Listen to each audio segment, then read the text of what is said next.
की सबसे बड़ी बेइज्जती है उस इंसान की जुल्म और ज्यादती से निजात मिल गई और उससे भी अच्छे स्कूल में इलाहाबाद हाई कोर्ट ने इनके बच्चे को एडमिशन दिलाया और उसी एडमिनिस्ट्रेशन से दिलवाया जिसके खिलाफ अभी कानूनी कार्रवाई बाकी। ये है बाबा साहब डॉक्टर भीमराव अंबेडकर के संविधान की ताकत। अब ये जो मैं कह रहा हूँ बात वो इसलिए कह रहा हूँ कि मुश्किल हालात क्या है वो आप इनसे भी तो पूछ ही चुके हैं, आप लोगों ने सबने देखा भी है। वो ये है कि पूरा प्रशासन इनके खिलाफ है, वो स्कूल के जो पूरा मैनेजमेंट वो खिलाफ इनके, जो इलाके के नेता हैं। और मुझे यहाँ क्योंकि मैं तो जाना ही जाता हूँ कड़वी बात करने के लिए, जो हमारे मजहबी रहनुमा हैं, जो हमारे लीडर हैं, जिनकी जिम्मेदारी ये होनी चाहिए थी कि मुझे दिल्ली से चल के यहाँ नहीं आना पड़ता बल्कि इस माँ की और इनके बच्चों की हिफाजत वो खुद करते, वो नहीं की, बल्कि इनके ऊपर तरह तरह के दबाव बनाने में भी मदद की हमारे अपने लोगों ने भी बहुत सारे। तो ये सब मुश्किल हालात थे, फिर भी भारत का संविधान जीता। ये अहम बात है, सबसे अहम बात। अब दूसरी बात जो मैं कहना चाहता हूँ, अब हम जो कार्रवाई करना चाहते हैं, जो इनकी पुलिस कंप्लेंट है, आज तक उस पर कोई कार्रवाई नहीं हुई। हाई कोर्ट के ऑर्डर में हमें कानूनी कार्रवाई करने की इजाज़त और फ्रीडम दी। तो अगली कार्रवाई हमारी उन सभी अधिकारियों के खिलाफ। देखिए, ये जो बाबा साहब का संविधान के तहत निज़ाम बना हुआ है ना, नागरिक को कुछ करने की आवश्यकता नहीं होनी चाहिए। इनके साथ ज्यादती हुई है, इनका काम था ये पुलिस में कंप्लेन करने जाते। अब जिम्मेदारी सारी पुलिस की और प्रशासन की बन जाती है। अगर वो अपनी जिम्मेदारी पूरी नहीं करेंगे तो उस केस में जो यहाँ के जीते हुए एमपी और एमएलए हैं, कॉरपोरेटर्स हैं, उनकी जिम्मेदारी होती है कि वो जो सरकारी अधिकारी हैं, जो जनता के नौकर हैं, उनसे काम ठीक कराएं। अब उन्होंने भी नहीं किया तो वो सभी एक ही दायरे में आ गए। जुल्म करने वाले हो गए वो सब, बेईमान हो गए वो सब। अब बेईमानी का और जुल्म का एक दर्जा और भी है। वो लोग हैं जो इनको दबाव बना रहे थे कि बात कर लो, ये इतने बड़े लोग हैं, सारा प्रशासन तुम्हारे खिलाफ है, ये कर देंगे वो कर देंगे, जो इस तरीके से डराने में शामिल थे, उनका नंबर भी आएगा। ये दूसरा पॉइंट है जिसके लिए मैं यहाँ पे आया हूँ। तो आप अब उस कानूनी कार्रवाई का इंतज़ार करें, क्योंकि इन्होंने मुझे ये कहा है कि इनसे आज भी, और मैं अमरोहा की बहादुर आवाम का शुक्रिया अदा भी करता हूँ और उसकी इस बात का इस्तकबाल भी करता हूँ कि वो मुझे इन्होंने खुद ही बताया जब ही मेरे ऑफिस आया अभी 2 दिन पहले, कि अमरोहा की जनता हमसे ये पूछती है, जो भी हमसे मिलता है, कि वो प्रिंसिपल के खिलाफ एक्शन कब होगा। इस बात के लिए मैं अमरोहा की बहादुर आवाम को सलाम करता हूँ कि भले ही उनके लीडर बहादुर ना हो, लेकिन वो बहादुर है जो ये सवाल कर रही है, क्योंकि हर एक अमरोहा के बाशिंदे के और ख़ास तौर पे जो कमज़ोर तबके हैं, शेड्यूल कास्ट हैं, जो ओबीसी के लोग हैं, जो मुस्लिम्स हैं, उनके ऊपर तो ये ख़तरा मंडरा ही रहा है। क्योंकि मनुवाद जो है ना, वो सबसे बड़ी हमला जो करता है ना पढ़ाई लिखाई पे करता है, तो ये हर एक शेड्यूल कास्ट कम्युनिटी के बच्चे के साथ होता है, मुस्लिम समाज के बच्चे के साथ होता है और ओबीसी समाज के भी ज़्यादातर बच्चों के साथ ये होता ही है। लेकिन ये बहुत ज़्यादा कर दिया, इसलिए ये बात हाईलाइट हो गई। तो अब हमारा अगले ये भी है, अमरोहा की जो आवाम है बहादुर, उससे मैं ये भी गुजारिश करूँगा, जो मेरा तीसरा पॉइंट है। आपने नफ्स तो पकड़ ली अपने बच्चों की एजुकेशन बचाने के लिए कि आपके बच्चों के साथ कल ऐसा ना हो, तो इसलिए इबरतनाक सज़ा सिर्फ प्रिंसिपल साहब को नहीं, दूसरे अधिकारियों की, जिनकी जिम्मेदारी संविधान और कानून ने लगा रखी है कि किसी बच्चे के साथ ऐसा ना हो, पूरा प्रोसीजर है बच्चों की हिफाजत करने, तो उनको भी कानून की गर्मी, कानून की जो आँच है वो नज़र आनी चाहिए। ये अब आवाम से मेरी गुजारिश ये है, अमरोहा की बहादुर आवाम से, आप लोगों को मैंने पहली बार भी समझाया था जब मैं पहली बार आया था, ये एमपी एमएलए एसएसपी डीएम जितने भी अधिकारी हैं, ये सब आपके नौकर हैं।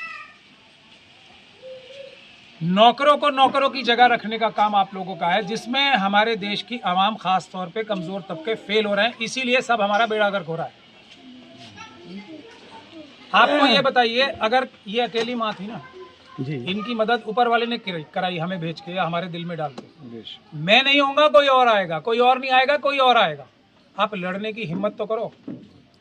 और अपने जो लीडर्स हैं, बहानेबाजी नहीं, मैं आपको ये सीधे सीधे बता रहा हूँ, आपने किसी को MP MLA बनाया है, कॉरपोरेटर बनाया है, उससे पहले, बनने से पहले वो क्या वादा करता है, मैं चांद तारे आसमान से तोड़ के आपको ला दूंगा, आपको उंगली नहीं लगाने दूंगा, आपके साथ कोई नाइंसाफ़ी नहीं होने दूंगा, यही करता है ना जी।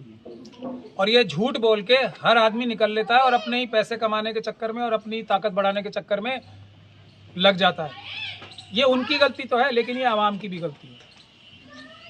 ऐसे लोगों को बेइज्जत करना, ऐसे लोगों को इबरतनाक सज़ा देना, और सज़ा सिर्फ कानूनी नहीं होती है, उनका बाइकआउट करके, अपने घरों के बाहर, मोहल्लों के बाहर उनके फ़ोटो लगा के बाइकआउट लिख दें, नो एंट्री, बात करना बंद कर दें। हम भी देखेंगे कैसे नहीं करेंगे अपने काम कराने के लिए ऊपर से मदद आएगी। भारत का संविधान और कानून इतना ताकतवर है, काम आपके होंगे, अदालत के जरिए होंगे, नहीं तो आंदोलन के जरिए होंगे। सर जो जिम्मेदार अधिकारी हैं, लेकिन जब तक आप अपने MP MLA ठीक से चुनना नहीं शुरू करेंगे, और जो बुज़दिल हैं, जो रोते हैं, उनके नाम के आगे हमेशा कांटा नहीं लगा देंगे, तो वो तो कह देंगे मैं रो दिया, मुझे वोट दे दो। मजलूम, आपको मजलूमियों की ज़रूरत है अपने लीडर के तौर पे, या बहादुर लोगों की ज़रूरत है, बहादुर और इंटेलिजेंट। हमें सीधा सवाल आपको अपने लीडर से करना चाहिए, हमें कोई बहाना नहीं चाहिए। आप नहीं मदद कर सकते, आपको रोना आता है, तो आप हट जाओ ना, कोई और आएगा जो नहीं रोएगा बल्कि हमारी हिफाजत करेगा। जो अपनी हिफाजत खुद नहीं कर सकते, उनको आप लीडर क्यों बनाते हो? ये बुनियादी बात है, बहानाबाजी नहीं चलनी चाहिए किसी की भी, किसी भी कीमत पे। किसी भी, आप एक छोटा सा कोई सामान लेने जाते हो, वारंटी होती है ना, आप दुकानदार के सर पे चढ़ जाते हो जाके, मुझे मतलब नहीं है, मैंने पैसे दिए, भाई मुझे कोई मतलब नहीं है, तेरी मशीन क्यों खराब हुई, हमें बदल के दे। और जो सबसे बड़ा काम है, वहाँ आके नेता कह देते हैं कि जी हमारी तो चल गई, दूसरे की सरकार है, तुम भाई इस्तीफा दे दो। जो अच्छा आदमी जीत के MLA MP आएगा, वो अपने आप करके दिखाएगा। MP MLA में बहुत ताकत होती है, अगर वो बेईमान ना हो। बेईमान है, अपने आप को फायदा पहुंचाने के लिए काम कर रहे हैं, इसीलिए आंसू बहाने पड़ते हैं। ये सीधी सीधी बात है, अगर आप लोग इस बात को नहीं समझोगे तो आपका भला नहीं हो। सर स्कूल में बच्चे, सर मैं अपनी बात खत्म कर लूँ, फिर मैं सवालों के जवाब दूँ। आखिरी बात अब ये है कि आपको सबको मिलकर, एक वो हमारी तरफ से गुजारिश है, इन सब जो मुसीबतों की जड़ है भारत के संविधान पे जो आई हुई है, वो है चुनाव में ये चोरी की मशीनें। मैं आप सब लोगों से गुजारिश करूंगा कि आप लोग इन मशीनों के खिलाफ भी, पेपर बैलेट वापस लाने के लिए भी एक आंदोलन यहाँ करें। मैं दोबारा आऊँगा। और एक आखिरी बात कह के कि लीडर आपके इस तरह होने चाहिए, ये जो खड़ी है ना मेरे बराबर में, ऐसे लीडर होने चाहिए। जितनी सलाहियत इनकी थी, अब आप इनका बैकग्राउंड सब जानते ही हो, और जितनी बहादुरी इनके अंदर थी, मुझे पूरा भरोसा है सारी अमरोहा नहीं, सारे देश के मजलूमों की, SC ST OBC और माइनॉरिटीज़ की महिलाओं में और पुरुषों में इतनी बहादुरी और हिम्मत है। इनका सिर्फ एक काम था, इनके जो लीडरों ने, मजहबी रहनुमाओं ने, पॉलिटिकल लीडर्स ने, सोशल लीडर्स ने, जो इनके पैरों में बेड़ियां बांध रखी थी ना कि डरो, वो इन्होंने बेड़ियां काटी। जिस दिन आप लोग इनकी तरह बेड़ियां काट दोगे, कोई आपके सामने टिकने वाला नहीं है, क्योंकि भारत का संविधान आपके साथ खड़ा है। और लीडर्स आप ऐसे चुनो, मैं इसलिए भी आया हूँ आइए बताने के लिए, ये एग्जाम्पल है लीडरशिप का। आंसू बहाने वाला नहीं, बिल्कुल रिजेक्ट करो आंसू बहाने वालों को। जो भी आंसू बहाए, एक की बात नहीं कर रहा हूँ, कई लोग समझ रहे होंगे एक की बात कर रहा हूँ, मेरे तो दिल पे तीर की तरह लगा था जब मैंने कितने बड़े आदमी को रोते हुए देखा टीवी के सामने। मैं मर जाता, लेकिन मैं, मेरे आंसू देखे किसी ने कभी भी? इनके आंसू देखे? इनके ऊपर जो मुसीबतों का पहाड़ टूटा, मुझे आप एक आदमी बता दो इस पूरे अमरोहा में जिनके इन्होंने इनकी आंख में आंसू देखे। ये लीडर हैं आपके, और वो चीटर हैं जो आंसू बहाते हैं। सीधी सी बात है। अब आप जो सवाल पूछना चाहते हैं। सर स्कूल में बच्चे द्वारा बिरयानी ले जाना अपराध कैसे हो गया? हाँ, ये तो छोटी बात है। बिरयानी ले जाना बिल्कुल अपराध नहीं, बिल्कुल अपराध नहीं है अगर वो आपराधिक बिरयानी नहीं ले जा रहा, पहली बात। लेकिन यहाँ मामला उससे 100 गुना बड़ा है। ये बच्चा वो है, दो खासियतें थी इस बच्चे में, और मैं नाम और पहचान जानबूझ के छुपा रहा हूँ क्योंकि वो कानून कहता है।